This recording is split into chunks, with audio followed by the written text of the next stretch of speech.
So manatili pong nakabukas po ang ating Bibles sa Judges 13 at pag-aaralan po natin ito sa umagang ito. At ang title po ng ating pag-aaralan, ng ating preaching ngayon ay God's Sovereign Grace in Salvation, His Plan to Rise a Deliverer. So bago po tayo pupunta sa ating major outlines, nais ko lang pong magbigay po ng introduction kasi nung last week po ay finish po ng ating pastor po yung Judges 11. So nagbigay po ang ating pastor ng comparison kay Jephthah at kay Abimelech, no?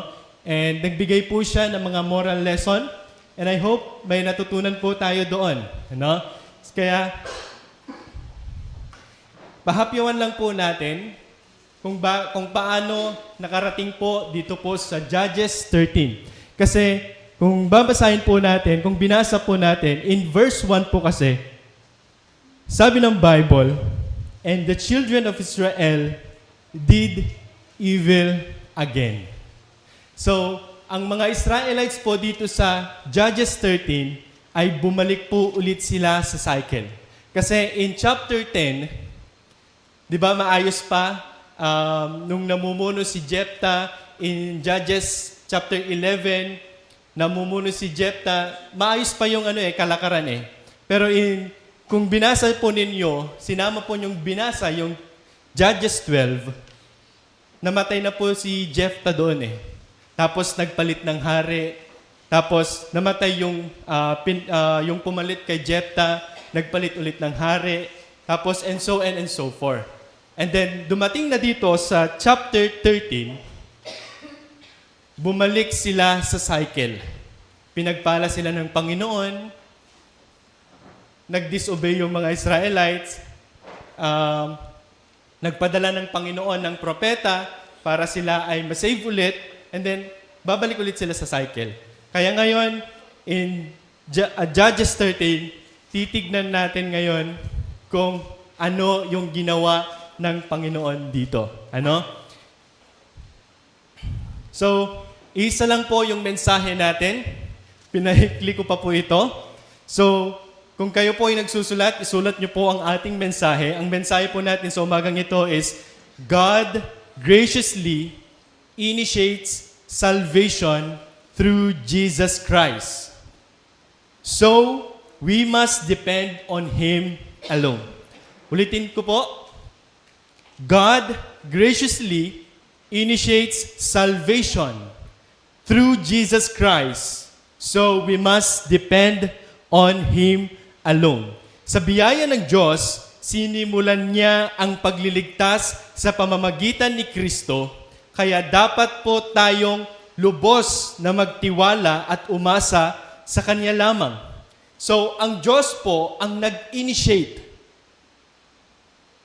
to begin their deliverance by preaching or preparing Samson even before people cried out. Kaya si Samson is a partial and imperfect. His life ultimately points forward to the greater and perfect deliverer, Jesus Christ, who truly saved His people.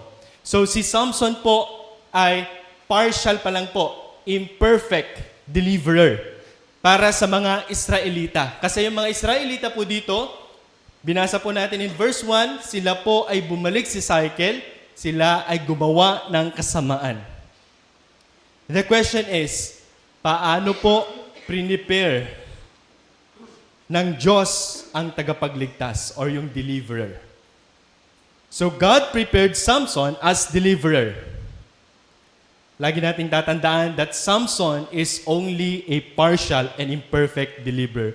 So, meron lang po tayong tatlong pag-uusapan kung paano po prepare ng Diyos ang tagapagligtas or deliverer po ng Israel po dito. Kaya bigyan nyo lang po ako ng ilang minuto, mga 30 minutes, and then matatapos po tayo before 12. So, tatlo lang po. Una, paano prepare po ng Diyos ang deliverer sa Israel? Una, through a miraculous birth. Sa sa pamamagitan po ng miraculous na kapanganakan. In verse 2 and 3, kung babasahin po natin dito, "And there was a certain man of Zorah, of the family of Danites." So, yung family po na ito ay galing sa tribe of Dan, whose name was Manoah, and his wife was barren and bare not. And the angel of the Lord appeared unto the woman and said unto her, "Behold, now thou art barren and bearest not, but thou shalt conceive and bear a son." So paano pinapakita po dito yung miraculous birth ni Samson? Kung titignan natin, yung babae po dito, barren.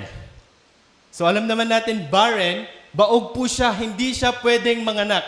So sabihin natin dito sa ating time, siya ay mayroong hormonal imbalance. Hindi siya pwedeng magkaanak. Pero, meron pong nagpakita na anghel sa family na ito. Ang sabi ng anghel dito sa kanila, "Hindi ka pa nanganganak. Ngunit, hindi magtatagal, maglilihi at manganganak ka." So evidently, sinabi ng anghel dito, hindi talaga nagkakaanak ang asawa nitong si Manoah dahil nga baog. Pero ang sinabi sa kanya ng anghel, manganganak siya. Is it possible?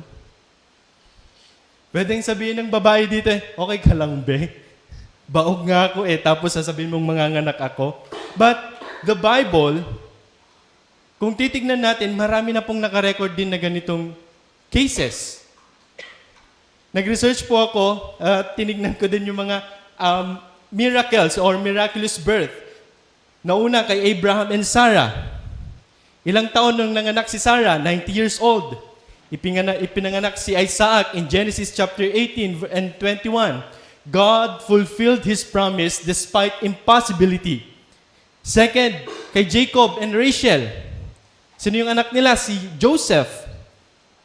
Si Rachel din ay kagaya nito, na yung asawa ni Manoah. Siya ay barren for a long time in Genesis chapter 30. But God remembered Rachel and opened her womb. Kay Hannah, yung anak niya, si Samuel, barren din siya. God answered prayer and gave a prophet. And Zechariah and Elizabeth, old age, barrenness din. And ito yung nakakamangha din, si Mary, the mother of Jesus Christ. This is the ultimate miraculous birth na hindi kagaya ng mga ito. Kasi si Mary po ay walang asawa. Siya ay birhen. Pero anong nangyari kay Mary? Nagkaanak siya in virgin. Pero ano po yung point dito? The point is, ang Diyos ang nagbibigay ng anak sa baog ng babaeng ito or sa asawa ni Manoah. At nagpapakita lang na ang Diyos ang may kayang magtalaga ng tagapagligtas miraculously at hindi sa pamamagitan ng kakayahan ng tao. Anong point? Ang Diyos lang po ang may kayang gumawa or magtalaga ng tagapagligtas. Kung titignan ninyo, imposible na magkaanak yung asawa ni Manoah because dahil sinabi ng Panginoon na sila ay magkakaanak ng magliligtas sa Israel, anong nangyari? Mamaya makikita natin, yung asawa ni Manoah ay nagkaanak. Gusto ko lang i-quote sa atin ang Luke chapter 1 verse 37. Ito po ay isa sa mga Bible verse na adulterated. Pag sinabi natin adulterated, kumbaga na aabuso. For with God, nothing shall be impossible. Kung titignan natin yung context nito, ito po yung kapanganakan ni Mary or ni Jesus Christ. Kasi tinanong niya doon sa anghel, paano ako magkakaanak, birhen ako, wala akong asawa. Pero sabi ng anghel sa kanya, for with God, nothing shall be impossible. Kaya, mga kapatid, wag po natin gamitin pong verse na ito sa mga ibang circumstances. Kunyari, pag may problema tayo, kapatid, okay lang yan. Walang imposible sa Diyos. Di ba? Naranasan na po ba natin yon? Pag wala na tayong pera, kapatid, magkakaroon ka din yan. Because walang imposible sa Diyos. Kaya sabi ng pastor kanina, if you don't tithe, your budget will be tight. Kaya ibigay din po natin yung tithes, Para sa ganon, hindi tayo magsasabi ng, for with God, nothing shall be impossible. Kundi, magtapat po tayong magbigay sa Panginoon. And then, paggalanganin na tayo sa academic, okay lang yan. Walang imposible sa Diyos. Kaya ang ginawa niya, hindi na nagpasa ng requirements, hindi na gumawa ng assignment. Wala naman palang imposible sa Diyos. Pero wag po natin gagawin po yun. Wag po natin gamitin yung verse na ito out of context. But, sabi ng Bible, going back sa topic po natin, walang imposible sa Diyos pagdating sa kaligtasan. Pagdating sa tao, imposible siya. Okay? Kasi, anong pinapakita po dito? Pinapakita po dito yung total inability ng tao na hindi po kayang maligtas ng isang tao out of our own efforts. Yung Bible study po namin kagabi, yung topic po namin, hindi po tayo maliligtas sa paggawa po natin ng mabuti. Bakit? Merong isang nag-struck doon. Bakit pa namatay si Jesus Christ kung kaya naman pala natin gawin ang ating kaligtasan? Di ba? Pero ang kaligtasan po natin, it's a 100% full work of God. Hindi po ito work ng tao. Tignan nyo nga po, hindi naman po kayang manganak ni yung asawa ni Manoah. Hindi niya kayang ianak si Samson. Bakit? Kasi baog siya, wala siyang kaya. Pero sabi ng Diyos, nagpadala ng Panginoon ng anghel at kinausap niya yung asawa ni Manoah, hindi ka pa nanganganak. Pero hindi magtatagal, manganganak ka na.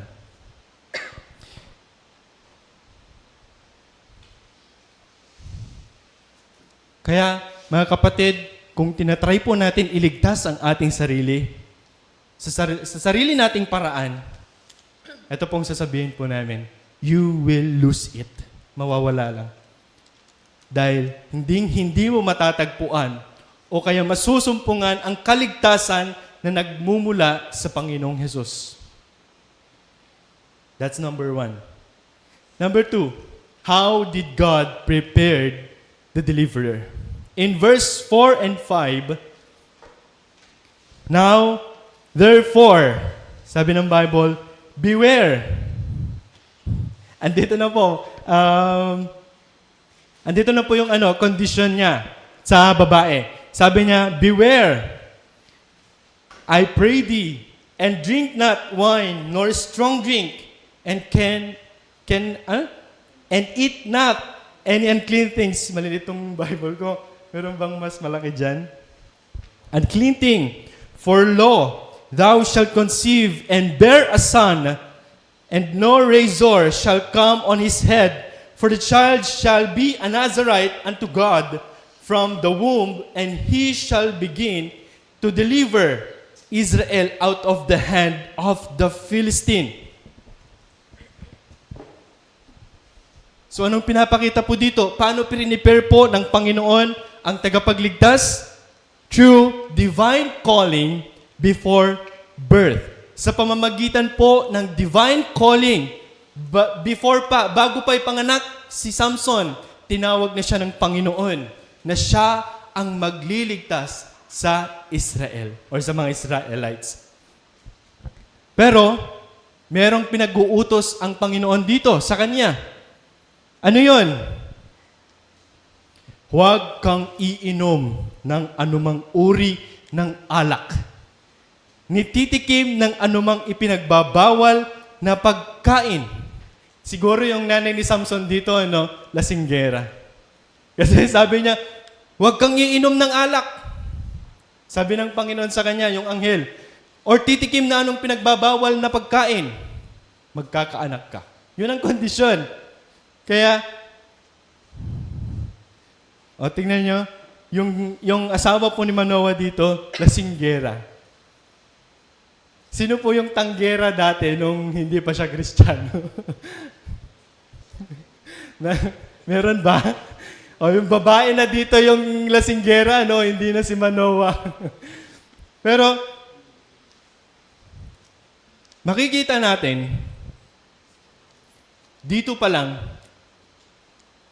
nung nandun pa, wala pang sabi ng anghel sa kanya, yung ipapanganak niyang bata, siya ang magliligtas. At tatawagin siyang Nazirite, sabi. In verse 5, makikita natin yung divine call kay Samson.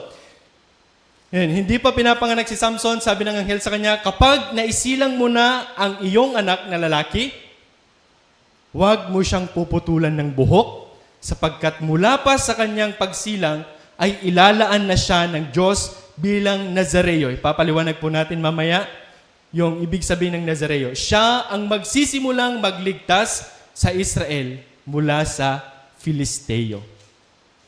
So take note lang po, hindi ko pa binanggit kung yung dito yung kalagayan po ng Israelites dito. Pero in verse 1, and the children of Israel did evil again in the sight of the Lord, and the Lord delivered them in the hand of the Philistines. So, yung mga Israel po dito ay sinakop sila ng mga taga-Filisteo. Kaya, nagpadala ng Panginoon ng anghel sa asawa ni Manoah para sa ganon, tawag dito, bibigyan siya ng anak, yung asawa ni Manoah dito, upang iligtas ang mga Israel sa kamay ng Filisteo. Kaya yung anak po ni Manoah dito, isa siyang Nazirite. Anong ibig sabihin ng Nazirite? Kung babasahin po natin in Numbers chapter 6, dito nyo po makikita yung mga Nazirite. From the Hebrew word Nazir, mean set apart or consecrated, was a person who voluntarily dedicated himself to or herself to the Lord for a special period of time. So yung mga Nazirite po na ito, sila po yung consecrated or inihiwalay sila para sila po ay mag-serve sa Diyos. So ito pong mga Nazirite, voluntary po yung yung kasunduan po nila. Kaya kung gusto mong maging Nazirite, ihihiwalay ka na. Nazirite ito, ang gagawin mo, yung mga Nazirite, hindi sila pwedeng uminom ng alak, or anything from the vine, or wine, strong drink, vinegar from the wine, or yung basi ngayon, grape juice, or even grapes or raisin. Bawal silang kumain ng yon. Pangalawang, pinagbabawal sa kanila, bawal putulin ang kanilang buhok. Bawal silang magupitan habang sila po ay nakikipagtipan sa Diyos. So, ang pagiging long hair po ng mga Nazirite na ito, visible sign po yun na meron po silang dedication sa Panginoon. Kaya yung nung time po nila, yung mga mahabang buhok, pinapakita dito na yung person na iyon ay kabilang siya sa Panginoon. And then third na pinagbabawal sa kanila ay bawal po silang humawak ng mga patay. Anything, kahit patay na manok, aso, or anything, bawal silang humawak. Kaya yung mga Nazirite na ito, meron lang period of time. And then, ma-end din yung kontrata nila. So, sacrifices were offered to the Lord. The Nazirite shaved his head, and the hair was burned with the sacrifice. So, yun ang marka ng completion po ng kanilang pakikipagtipan sa Diyos. Pag nakapag-sacrifice na sila or nakapag-offer na sila sa Panginoon or nagupitan na sila. Yan. Well, ano yung point dito? That God declared that the child would be set apart as a Nazarite and would begin to deliver the Israel.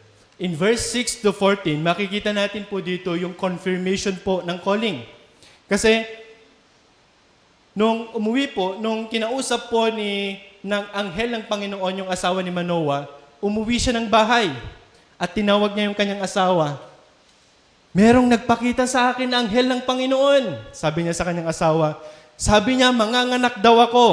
Wag lang daw akong iinom at kakain na anumang pinagbabawal. Sabi ng babaeng ito. Pero si Manoah, di ko alam kung hindi siya naniniwala sa asawa niya Pero nanalangin siya sa Panginoon. Pinabalik niya yung nakausap ng asawa niya. So pinakinggan ng Panginoon yung panalangin niya. And then, nagpakita ulit yung anghel ng Panginoon sa asawa ni Manoah. And then, nung nagpakita yung anghel ng Panginoon sa asawa ni Manoah, tinawag niya si Manoah, yung asawa niya, at kinonfirm niya nga kung totoo ba yung sinabi niya sa kanyang asawa. And makikita natin doon sa verse, yung babasahin natin doon sa verse 6 to 14.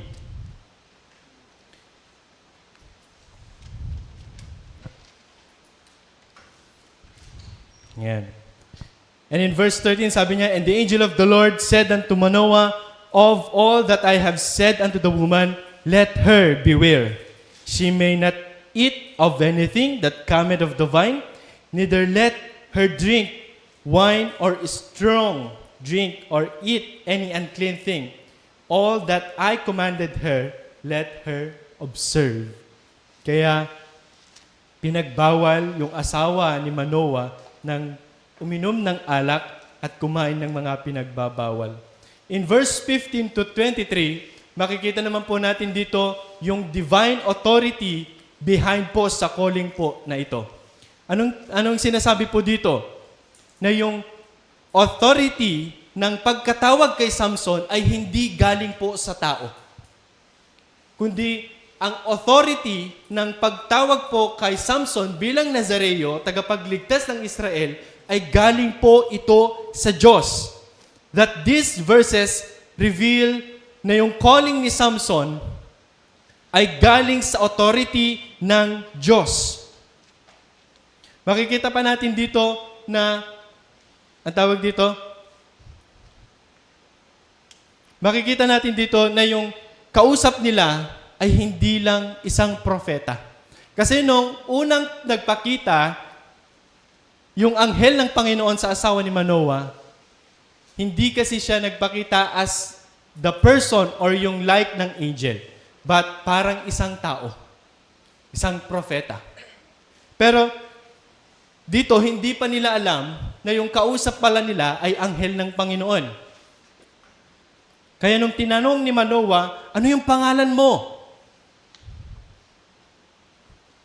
Pero ang sabi ng anghel sa kanya, bakit mo tinatanong yung pangalan ko? Ang pangalan ko ay kamangha-mangha, sabi ng taong ito.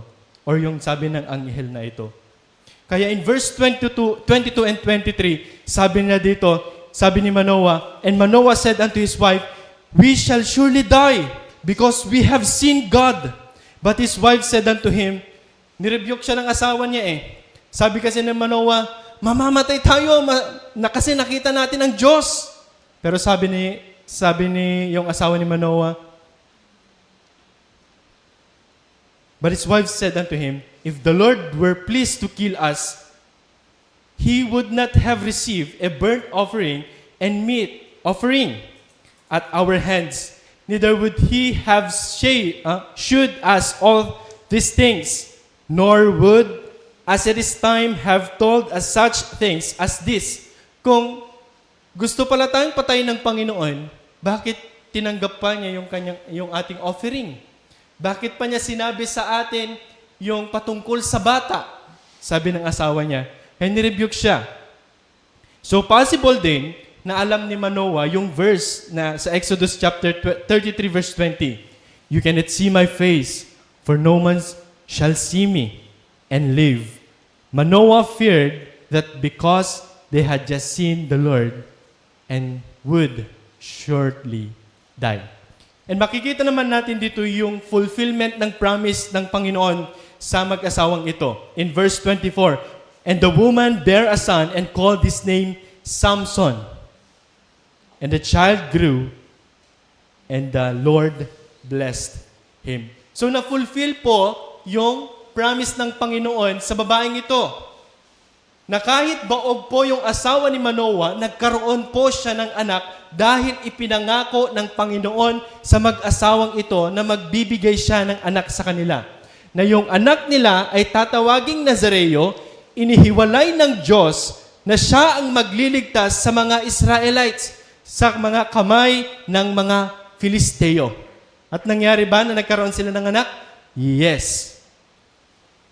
Kaya, i-encourage ko din po tayo na basahin po yung buhay po ni Samson. Ito po ay isang iba yung yung buhay ni Samson. Kung babasahin po ninyo, mamamangha kayo sa ginawa ni Samson. And number 3, last point, and then medyo pa doon sa conclusion. Yan. So, point 3, paano prepare po ng Panginoon ang tagapagligtas? Through the work of the Holy Spirit in verse 25. And the Spirit of the Lord began to move him at times in the camp of Dan between Zorah and Estanol. So, ito po ang pinagmumulan ng dakilang lakas na nakikita natin kay Samson.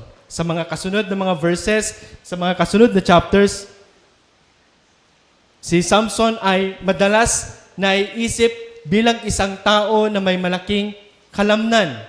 Kaya, pag sinabing Samson, parang alam na natin na macho, malaki ang katawan, matangkad, malakas.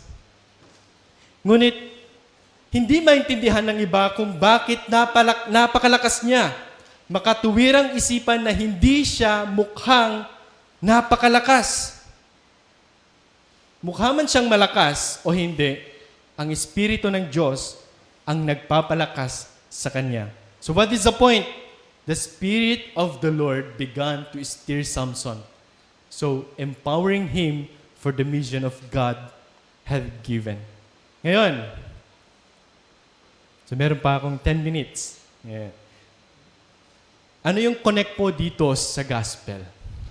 Sa lahat po ng ating mga nasabi, kung paano prepare ng Panginoon ang tagapagligtas ng Israel, nung una, pinakita natin yung tatlo nating point na siya prepare ng Diyos through miraculous birth, through the divine calling before birth, and through the work of the Holy Spirit.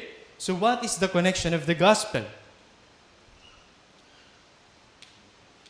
I hope nakita natin kanina kung paano prepare ng Panginoon si Samson. May similarity po sila kung paano prepare or sinend si Jesus Christ. So what is the point? That Jesus is better than Samson. Banggitin lang po natin ang mga similarities and differences between Jesus Christ and Samson. Una, silang dalawa po, birth were divine announced. Through the angel, nagpakita ang anghel sa babae, sa asawa ni Manoah at sa asawa ni Mary. So parehas sila. Pangalawa, they were set apart for God's mission. Si Samson, sino ang ililigtas niya? Yung Israelites. Si Jesus Christ, sino ang ililigtas niya? His people in Matthew chapter 1. Both deliver God's people from their enemies. And makikita pa po natin sa kasunod na chapters preaching about kay Samson. But si Jesus Christ, nakita na natin na ang Panginoong Hesus tinalo na niya ang kaaway. Saan? Doon sa cross. Both defeated enemies through their death. Pero ito yung difference. Jesus, He is sinless. Samson, he is sinful. Jesus is complete. Samson, deliverance was partial. Jesus' power never fails and Samson lost his strength. Jesus died for our sins. Samson died because of his sin. Kaya makikita po natin dito na meron pong pagkakaiba ni Jesus Christ at Samson at hindi po natin pwedeng ihalin tulad si Samson kay Jesus Christ. Because Jesus Christ, siya ay mas dakila po kay Samson. Na walang iba po ang gagawa ng paraan para tayo po ay maligtas sa ating pagkakasala sa pamamagitan lang po ng ating Panginoong Hesus. Kaya kung titingnan natin, ang Diyos ang gumawa ng paraan para ang Israelite ay maligtas. Diba? In verse 1, sa pagkakaalipin nila sa mga Philistines, meron bang ginawa ng tao para may panganak si Samson? Wala. Same question, meron ka bang ginawa para ikaw ay maligtas? Wala. Yung nanay po ni Samson, baog, hindi siya pwedeng manganak, pero dahil siya ay nagkanak, it's because it is miraculous birth. It is God's work. Ang kaligtasan po ng Israel ay kusang loob. Take note, the word kusang loob na ginawan ng paraan ng Diyos at hindi ang tao. But greater is He, ang Diyos ang gumawa ng paraan para tayong makasalanan ay maligtas. Sino yung gumawa ng paraan? Hindi tayo. Hindi po ang ating pastor kasi nag-share siya ng gospel. Hindi po. Ang gumawa ng paraan ng ating kaligtasan po ay walang iba kundi ang Diyos na ating tagapagligtas. Ipinadala niya ang kanyang bugtong na anak ni Jesus upang bayaran ang lahat ng ating kasalanan. Hindi natin kailangan si Samson. But ang kailangan na natin ay si Jesus na ang ating tagapagligtas. Halos lahat po sa atin dito, and I hope, di ko alam, kinalakihan po natin ay traditions. Ang dami nating mga ginagawa para tayo ay mapatawad sa ating mga kasalanan for the meantime, and halos devoted tayo dito. Kailangan natin gumawa ng mga mabuti, para mabawasan ang kasalanan. Kailangan magkumpisal tayo para mabawasan ito. Tumulong tayo sa mahihirap. Hindi kayo nakakapagod. Parang yung salvation natin ay pinaghihirapan natin. And hindi na siya grace, but more of merit. Kaya nagkakasala po ang isang tao kung mas nagtitiwala tayo sa ating mga efforts para lang maligtas. And men are prone to trust others para maligtas. So we don't need anything or anyone to save us. Only Jesus can save us. Ang gawin lang natin ay sumampalataya at magdepende lamang ng buo kay Kristo Jesus para sa ating kaligtasan at wala ng iba. In my final challenge, meron pong 3 bagay. Una, humble yourselves before God, recognizing that our salvation begins with His grace, not our merit. Pag nakita natin, hindi pala natin gawang ating salvation, mas magpupuri tayo sa Kanya, mas ihahumble natin ang ating sarili sa harapan ng Diyos, na hindi pala kayang gawin ng isang tao na katulad ko para maligtas, but because ang Diyos ang gumawa ng paraan ng ating kaligtasan. Secondly, trust fully in Christ, the true and final deliverer. Si Samson is just partial, imperfect deliverer. But the true and final deliverer ay walang iba kundi si Jesus Christ. Huwag tayong maghanap pa ng ibang paraan para tayo ay maligtas. Faith is not a product of human ability. Sabi nga sa Sunday school natin, it is a gift in Ephesians 2, verse 8 and 9. In Hebrews 12, chapter 2, Christ is the author of our faith. It is not ours. It is not yours. It doesn't owned by anybody. Even ang kaligtasan ng tao ay hindi na ipapamana. It is a fully work of the Spirit. Paano ka nanampalataya? It is by grace alone. Narinig mo ang gospel at nanampalataya ka. And last, worship God for His sovereign plan of redemption. Kung makikita natin si Manoah worship God. Nag-alay siya ng sacrifices sa Panginoon by preparing a young lamb to offer to Him. Unang makikita natin sa isang tao na talagang ligtas, siya ay sumasamba. Makikita mo talaga that he or she is passionate to worship.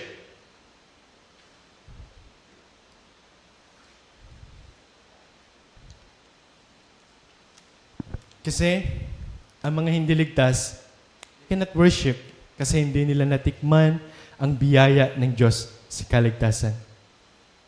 So, we must trust and depend completely on Jesus Christ for our salvation. Siya lang po at wala nang iba. Tayo po ay tumayong lahat, tayo po ay manalangin.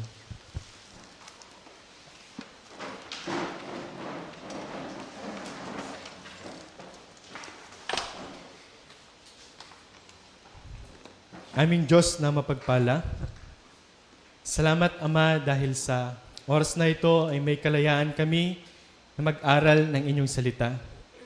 Salamat dahil hindi dahil sa amin, Panginoong Diyos, kami po ay naligtas, but because of your grace, Ikaw, Panginoong Diyos, ang nagligtas sa amin. Ikaw ang gumawa ng paraan. Ikaw, Panginoong Diyos, ang nagpatawad sa aming mga kasalanan through the death of our Lord Jesus Christ. Ama, pagpalain niyo po ang bawat isa at ikaw, Panginoong Diyos, ang may taas lamang. Maging, Panginoong Diyos, dinadalangin ko po ang wala pang pananampalataya ngayon, walang tamang relasyon sa inyo.